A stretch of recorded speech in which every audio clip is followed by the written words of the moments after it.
Anay, manganganak na ata ako. Ha? Manganganak ka na? Eh, hindi ko nga alam na buntis ka. Wait lang, Nay. Baka natatay lang ako. Sige, bilisan mo.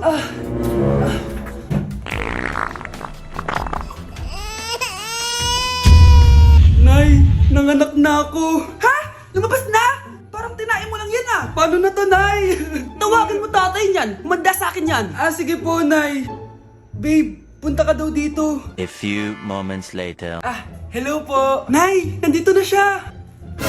Nay, ano ba? Sabihin mo na. Anak ng mayor yan. Mayaman yan sila, anak. Tama, ako po yung anak ng mayor. Oh, eto anak mo. Magbigay ka ng pera para dito. Saktong-sakto. Nagdala ko ng 1,000,000 para sa kanya. Ay, 1,000,000 lang? Walang bahay at lupa?